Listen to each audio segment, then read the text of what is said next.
नारायण नारायण नारायण।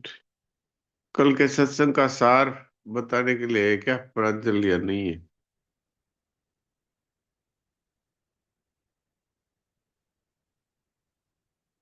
प्रांजल तो नहीं है ऐसा लग रहा है। तो हम फिर गीता जी का अभ्यास करते हैं, शुद्ध पाठ का। आज छठा अध्याय है और 23वां श्लोक है। अध्याय 6 श्लोक 23। 23। तम विद्या दुख संयोग वियोगम योग संगितम स निश्चयेन योक्तव्यो योगो निर्विण्ण चेतसा। तम विद्या दुख संयोग वियोगम योग संगितम स निश्चयेन योक्तव्यो योगो निर्विण्ण चेतसा। जिसमें दुखों के संयोग का ही वियोग है उसी को योग नाम से जानना चाहिए। वह योग जिस ध्यान योग का लक्ष्य है उस ध्यान योग का अभ्यास न उगताई हुए चित्त से निश्चय पूर्वक करना चाहिए। संयोग तथा वियोग का विभाग अलग और योग का विभाग अलग है। शरीर संसार के संयोग का वियोग तो अवश्यंभावी है, पर परमात्मा के योग का कभी वियोग होता ही नहीं, होना संभव ही नहीं। कारण कि शरीर संसार कभी हमारे साथ रहते ही नहीं और परमात्मा कभी हमारा साथ छोड़ते ही नहीं। परमात्मा का यह योग ही सभी साधनों का साध्य है। फिस्ता देवी पाठ कीजिए।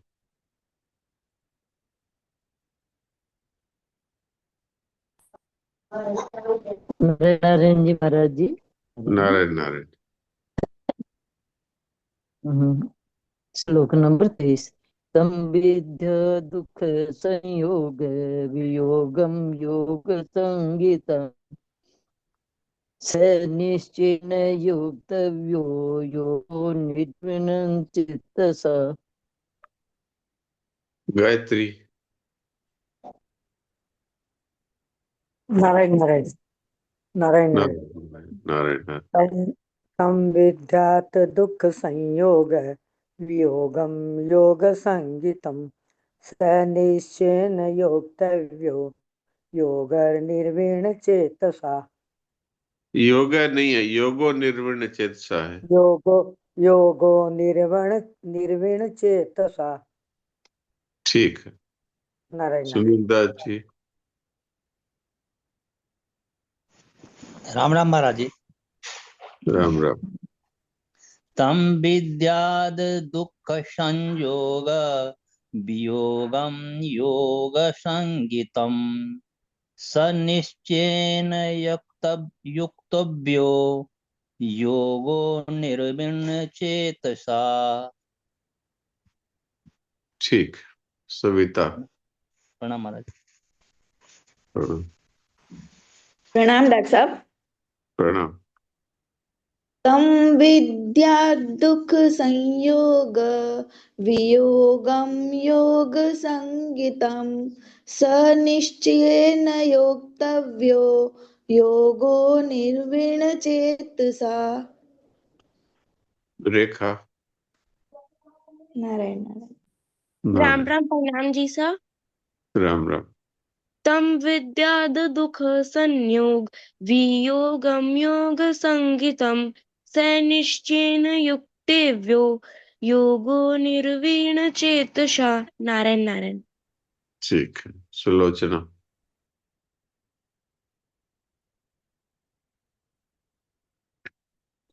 प्रणाम महाराज जी। प्रणाम।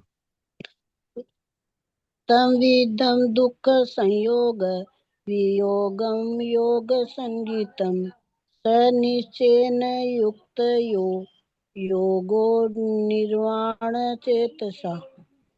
निर्वाण नहीं है, निर्विण्ण चेतसा। निर्वीण चेत योगो निर्वीण चेतसा। हाँ अब ठीक।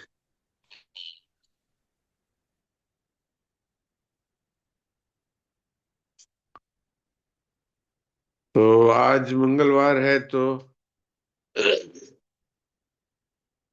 नंदिनी पढ़ेगी मीरा चरित्र। तो नंदिनी पहले, इससे पहले का थोड़ा सा वृत्तांत बता दो।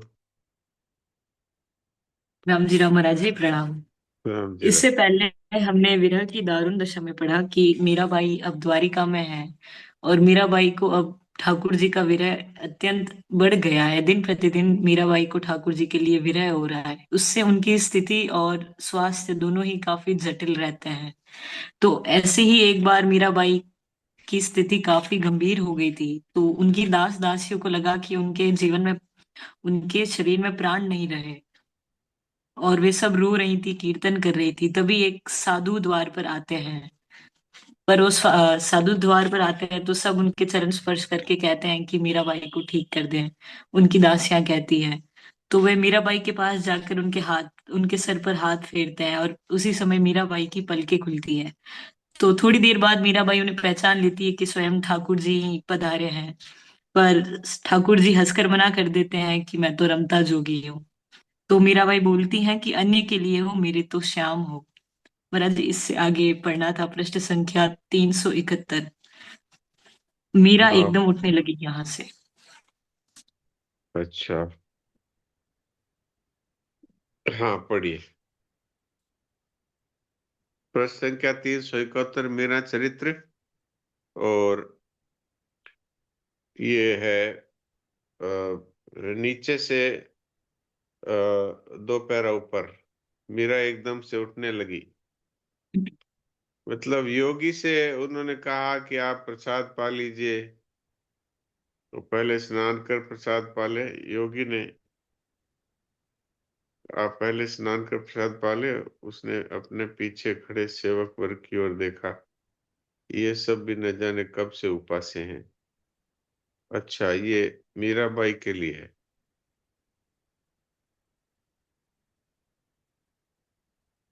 योगी ने कहा कि आप स्नान करके प्रसाद पा लें। हाँ, अब पढ़ो। मीरा एकदम से उठने लगी तो केसर और मंगला ने दोनों ओर से थाम लिया। चमेली शीघ्रता पूर्वक रसोई में चली गई और किशन यति की सेवा में लगा। भोजन विश्राम के पश्चात मीरा ने यति के चरणों में प्रणाम किया। देव, आप जो भी हो, आपने मुझे सांत्वना प्रदान की है। मेरे पति का संदेश लेकर पधारे हैं, अतः मेरे पूज्य है। यद्यपि मेरे प्राण प्रिय का संदेश सुनने को आकुल है, फिर भी कोई सेवा स्वीकार करने की कृपा करें तो सेविका कृतार्थ होगी। सेवक की क्या सेवा देवी? स्वामी की प्रसन्नता ही उसका वित्त है और सेवा ही व्यसन। आपकी कोई इच्छा हो तो पूर्ण करके मैं स्वयं को बड़भागी अनुभव करूंगा। अंधे को क्या चाहिए भगवान? दो आंखें। और चातक क्या चाहे? दो बूंद स्वाति जल। मेरे आराध्य की चर्चा करके हृदय को शीतलता प्रदान करे। क्या प्रभु कभी इस सेविका को भी स्मरण करते हैं? कभी दर्शन देकर कृतार्थ करने की चर्चा करते हैं? आप तो उनके अंतरंग सेवक जान पड़ते हैं, अतः आपको अवश्य ज्ञात होगा कि उनको कैसे प्रसन्नता प्राप्त है होती है, उन्हें क्या रुचता है, कैसे जन उन्हें प्रिय हैं। उनका स्वरूप, आभूषण, वस्त्र, उनकी क्रियाएं, उनके सखा, उनके सेवक, उनकी पनहिया, उनका हंसना बोलना, स्नान भोजन, क्या कहूँ। उनसे संबंधित प्रत्येक चर्चा मुझे मधुर पेय सी लगती है कि जिससे कभी पेट न भरे। यह पिपासा कभी शांत नहीं होती। कृपा कर आप उनकी बात सुनाएं। देवी, आपका नाम लेकर मेरे स्वामी एकांत में विह्वल हो जाते हैं। उनके वे कमल पत्र से सुंदर नयन भर जाते हैं। कभी कभी उनसे मुक्ता भी ढुलक पड़ती है। केवल लोक कल्याण के लिए आपको परस्पर वियोग सहना पड़ रहा है। मैं तो कोई लोक कल्याण नहीं करती योगीराज। मुझे तो अपनी ही व्यथा से अवकाश नहीं है। औरों का भला मैं क्या कर पाऊंगी? आपकी इस देश से भाव परमाणु विकीर्ण होते हैं, वे ही कल्याण करते हैं। जो आपके पास आते हैं, आपका दर्शन करते हैं, सेवा करते हैं, संभाषण करते हैं, उन सबका कल्याण निश्चित है।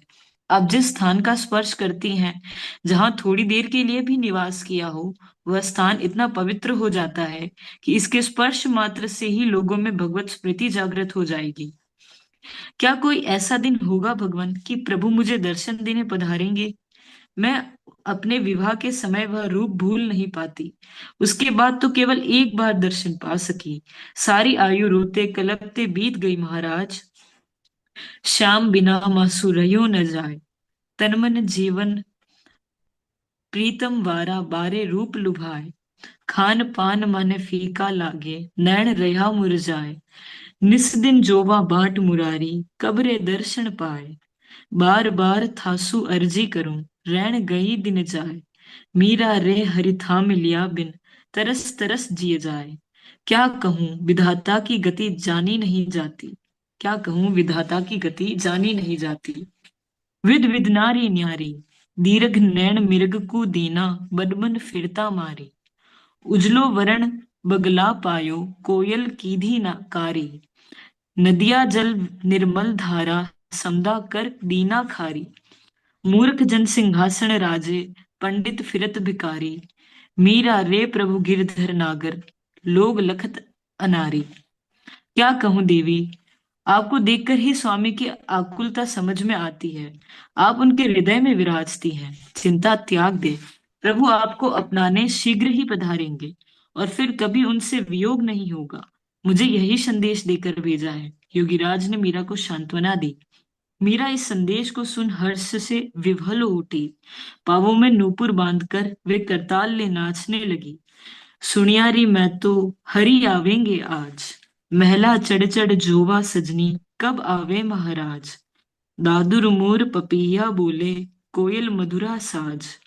उमड़ियो इंद्र चहु दिस बरसे, दामन छोड़िया लाज। धरती रूप नव नव धारिया, इंद्र मिलन रे काज। मीरा रे प्रभु गिरधर नागर, बेग मिलो महाराज। जब जब यति जाने की इच्छा प्रकट करता, वे चरण पकड़कर रोक लेती। कुछ दिन और मेरे प्यासे श्रवणों में सुधा चिंतन की कृपा करें। उनके अश्रु भीगे आग्रह से बंधकर योगी ठहर जाते। मीरा ने एक बार भी उनसे उनका नाम, गांव या काम नहीं पूछा।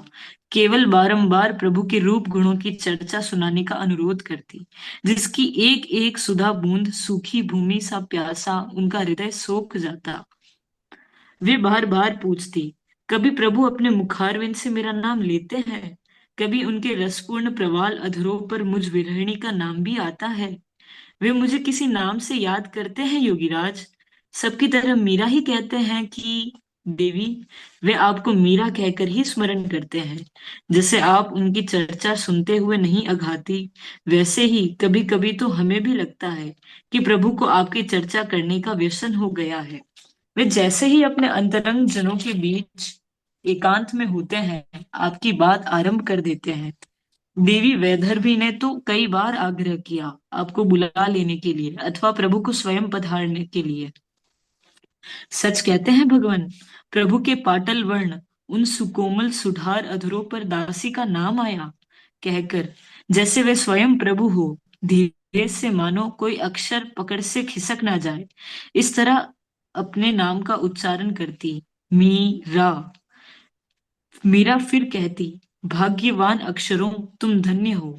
तुमने मेरे प्राण धन के होठों का स्पर्श किया है, स्पर्श पाया है उनकी मुख वायु का। मुझे बताओ तो कैसे हैं वे सुंदर अधर पल्लव? उनका स्पर्श कैसा सुकुमार है भला? कहो तो किस तपस्या से, किस पुण्य बल से तुमने यह अचिंत्य सौभाग्य पाया? ओ भाग्यवान वर्णो, तनिक प्रभु के होठों की मधुरिमा का वर्णन करो तो सुनकर प्राण जुड़ाए। आहा, नहीं बोला जा रहा है ना? सच बात है भैया, वे 16-17 सहस्त्र 108 महिषिया जानती है, अथवा कि वह राजहंस सम धवल गात असुर देह पंचजन्य ही जानता है उनका उसका स्वाद।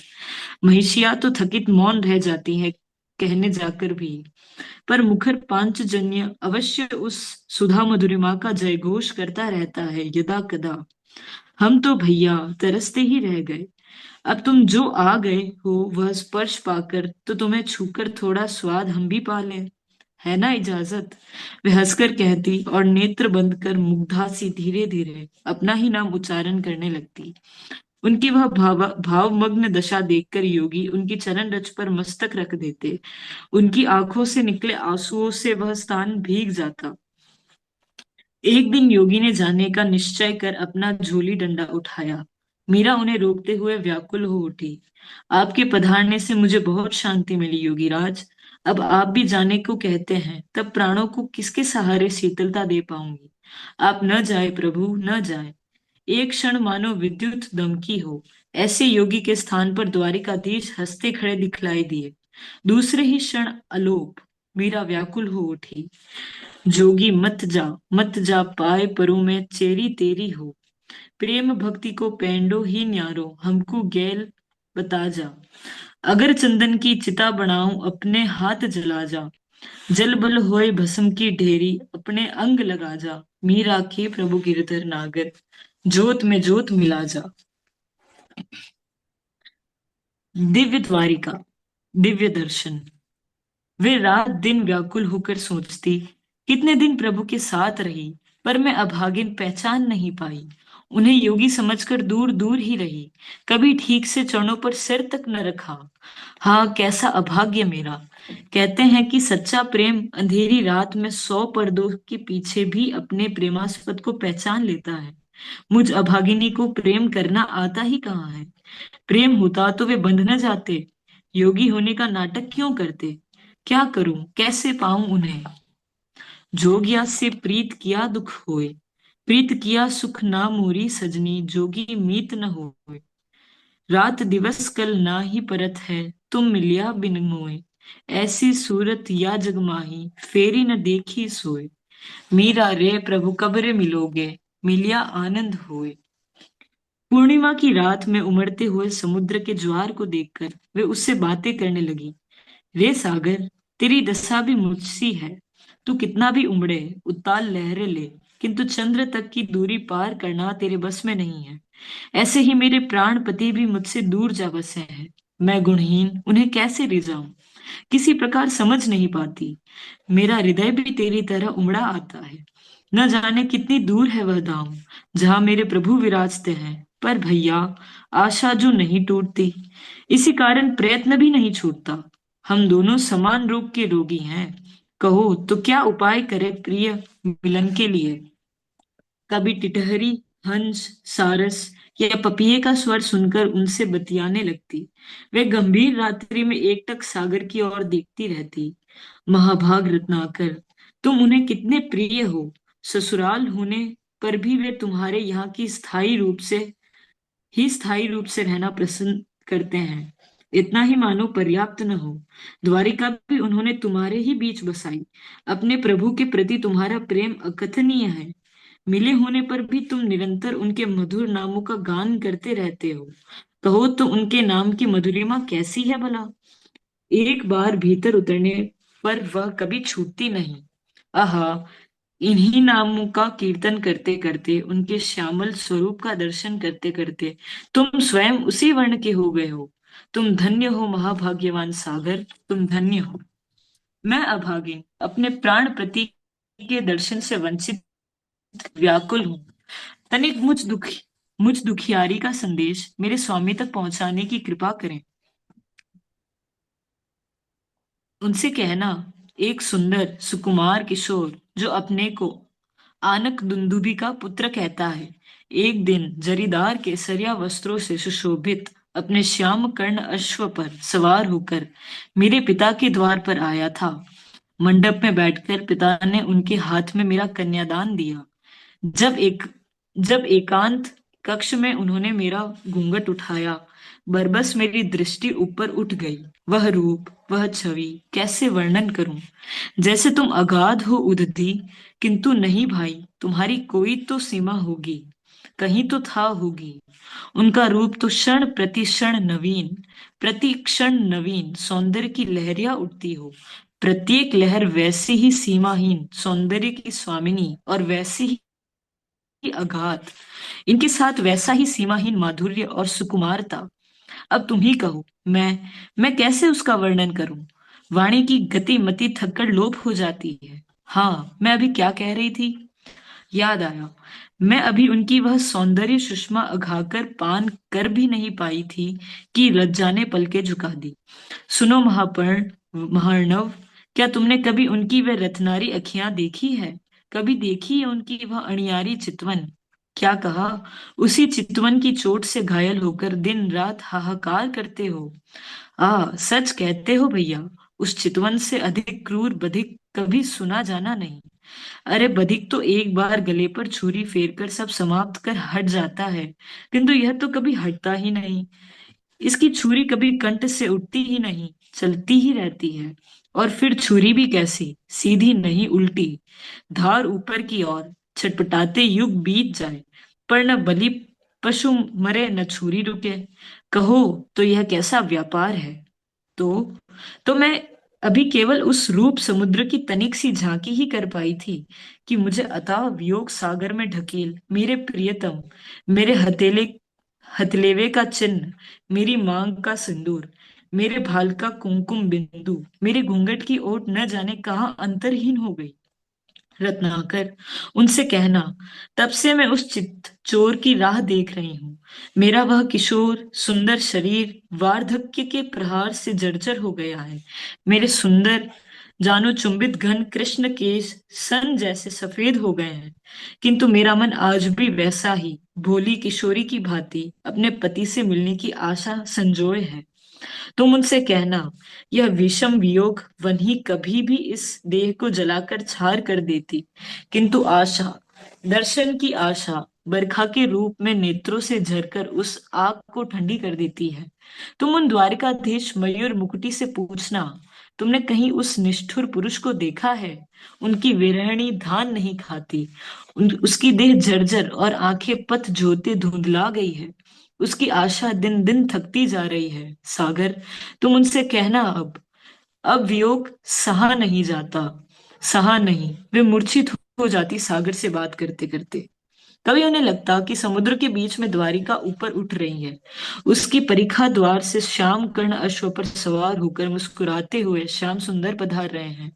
हीरक जटित ऊंचा मुकुट, जिसमें लगा रत्नमय मयूर पंख, अश्व की चाल के साथ झूम जाता है। गले में विविध रत्नाहरों के साथ वैजयंती पुष्पमाल, कमर में बंधा नंदक खड़क, कमरबंद की झोली से झांकता पांचजन्य, घन कृष्ण अलकों से आंख मिचौनी खेरते मकर कुंडल, बाहों में जड़ाऊ भुजबंद और करों में रत्न कंकण, केसरिया अंगरका, और वैसी ही धोती, वैसे ही चमकता रेशमी दुपट्टा, जिसके दोनों छोर पर जरी का काम और मुक्ता गुथे हैं, वायु वेग से पीछे की ओर फहरा रहा है। जरीदार रत्न जटित पगरखियों की नोक रबाक में रखी हुई सागर तरंगों पर दौड़ता अश्व, उसकी टोपों से उछलता जल, अश्व पर बैठने की वह शान, दाहिने हाथ में लगी वल्गा बाएं हाथ में ले उन्होंने दाया हाथ मुस्कुराकर ऊपर उठाया। वह उतावली हो सन्मुख दौड़ पड़ी। मेरे स्वामी, मेरे नाथ, पधार गए आप, कहकर वह दौड़ती ही हुई ही अपने यहाँ गाए जाने वाले गीत गाने लगी।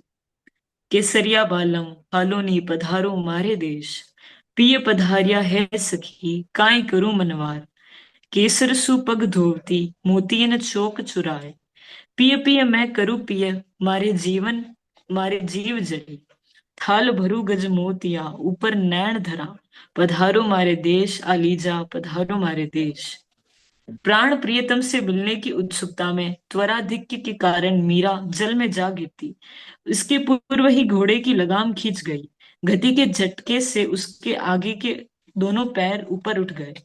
विद्युत गति से वे अश्व कूदे और लपक कर मीरा मीरा को बाहों में भर लिया। एक दूसरे के हाथ थामकर वे घर आए। आते ही मीरा ने पुकारा, ललिता, देख देख प्रभु पधारे हैं, शीघ्रता पूर्वक जीवन की तैयारी कर। वे हर्ष से बावली होकर गाने लगी, साजन मारे घर आया हो।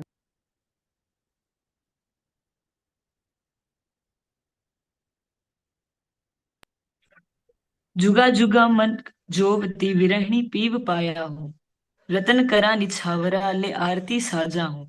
प्रीतम दिया संदेशड़ा मारे घना निवाजा हो।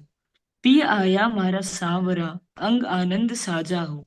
मीरा रे सुख सागरा मारे शीस बिराजा हो।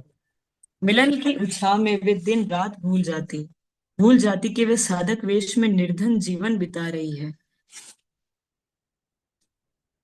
वे सेवक सेविकाओं को राजसी प्रबंध की आज्ञा देती। कई कई दिनों तक वे इस आनंद में डूबी रहती। अपने प्राण सखा के साथ वे हिंगलाट झूले पर बैठ बातें करती नहीं थकती। ऐसे में कोई वृद्ध पुरुष या संत आ जाते तो वह एकदम झूले से उठ घूंघट डाल तिरछी खड़ी हो जाती। घूंघट किसका किया माँ, मैं तो बालक हूं आपका, वे कहते।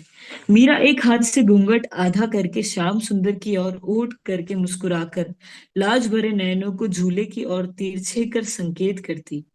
यदि कोई कुछ पूछता तो वे टिचकारी कर हाँ ना का उत्तर देती। इन दिनों घर में एक महोत्सव सा छाया रहता। शंकर और किशन सेठों की दुकानों पर करने जाते। उन्हें जो वेतन मिलता उसी से साधु सेवा और घर खर्च चलता। मीरा नित्य नियम पूर्वक द्वारिकाधीश के मंदिर में प्रातः साय दर्शन भजन करने पधारती। सायकाल नृत्य गान अवश्य ही होता। भजनों की चौपड़ी ललिता चमेली के पास रहती। एक दो बार वे भावावेश में समुद्र में जा गिरी। सेविकाओं की सावधानी काम आई। उन्होंने समुद्र से दूर घर लेकर रहना आरंभ किया, किंतु मीरा के प्राण मानो समुद्र में ही बसते थे। सूर्योदय, सूर्यास्त, पूर्णिमा का ज्वार और शुक्ल पक्ष की रात्रियों में सागर दर्शन उन्हें बहुत प्रिय था। कभी कभी तो रात में भजन कीर्तन का आयोजन भी समुद्र तट पर ही होता। एक रात वह सागर तट पर बैठी थी। उनके पीछे कुछ दूर मंगला और किशन भी शीतल मंद बयार के झोंकों के कारण नींद लेने लगे। मीरा ने चौंक कर देखा कि सामने खड़ी हुई रूपसी नारी झुककर आदर पूर्वक उनका कर स्पर्श करते हुए धीमे स्वर धीमे स्वर में कह रही है, तनिक मेरे साथ पधारने की कृपा करें। मीरा चुपचाप उठकर चल पड़ी। जल के समीप पहुंचकर उसने अपनी दाहिनी हथेली बढ़ाई। मीरा ने संकेत समझ उसके हाथ पर अपना बायां हाथ रख दिया। उनका हाथ पकड़ वह जल पर भूमि की भांति चलने लगी। कुछ ही दूर चलने पर उन्होंने देखा कि जल में से द्वारिका की स्वर्ण परिखा ऊपर उठ रही है। उसका वह सम्मुख स्फटिक द्वार स्वर्ण कपाटों से रुद्ध है। मीरा ने देखा कि उनके आसपास का जल शांत रहता है। पांवों तले जल की कोमलता आर्द्रता तो रहती है, किंतु पांव डूबते नहीं, न ही वस्त्र गीले होते हैं। समीप पहुंचते ही वह विशाल द्वार संगीतमय ध्वनि करता खुल गया। भीतर प्रवेश करते ही मीरा की दृष्टि आश्चर्य से फट सी गई। चारों ओर रत्नों की कारीगरी भवन भत्तियों को सुशोभित कर रही थी। भूमि स्वर्णमयी थी। उन्होंने अपना आश्चर्य समेट लिया। अपने पदों से कुछ हाथ दूर का पथ देखते बढ़ने लगी। मेरा नाम शोभा है, अकस्मात उसकी सहचारिणी ने मधुर आदर युक्त स्वर में कहा। मैं पट्ट महिषी देवी वैदर्भी की सेवा में हूँ। मुझे मीरा कहते हैं, यह आप जानती ही होंगी, मीरा ने कहा। हाँ हुक्म, आप मुझे आदर न दें, मैं तो फक्त दासी हूँ। स्वामिनी की आज्ञा से श्री चरणों में उपस्थित हुई। अपने स्वामी से जुड़ा प्रत्येक जन मेरे लिए आदरणीय, पूज्य और प्रिय है। बड़ी कृपा की कि देवी ने इस तुच्छ दासी पर। मीरा ने स्नेह भरे मीठे स्वर में कहा। स्वामी सदा श्री चरण का स्मरण करके आंसू भर लेते हैं, इसी से देवी की आज्ञा हुई। वे हीरक निर्मित अपनी चंद्र रेशमियों से नेत्रों में चौंद उत्पन्न करते जगमगाते हुए एक विशाल द्वार में प्रविष्ट हुई और दाहिनी ओर मुड़ गई। अपने आगे विस्तीर्ण चौक था। उसके बीच स्फटिक का फव्वारा सहस्रों धाराओं के रूप में जल फेंक रहा था। फव्वारों के चारों ओर हरित दूर्वा, संकुल भूमि और फिर विभिन्न पुष्पों से लदे हुए पौधे। उनके पीछे कदली, आम, जामुन, अशोक आदि वृक्षों की पंक्तियां। सभी वृक्षों पर पुष्पों से लदी लताएं लिपटी है। शीतल पवन सौरभ लिए मंद गति से प्रवाहित हो रहा था। फव्वारे से ही चारों ओर बने भवनों में प्रवेश के लिए अनेक पथ बने हुए थे। वृक्ष नारायण नारायण पंक्ति नारायण नारायण नारायण। नारायण। बस यही छोड़ देते हैं। अब समय अपने पास 1-1.5 मिनट ही रहा है। तो अब ये मीराबाई है वो भाव साम्राज्य में ही रहती है और भगवान है स्वयं पधारते हैं और अब ये द्वारिका में प्रवेश कर रही है, दिव्य द्वारिका में। तो वहां पर भगवान की पट्ट महिषी वैदर्भी ने भेजा है एक शोभा नाम की महिला को, जो उनको समुद्र पे ही ऐसे हाथ पकड़ कर ले जा रही है जैसे कि धरती पर चल रही हो। इससे आगे की कथा बाद में जैसा होगा फिर पढ़ी सुनी जा सकती है। थोड़ी देर के लिए सभी शांत हो जाएं और इस लीला में ही खो जाएं और मूक सत्संग करें।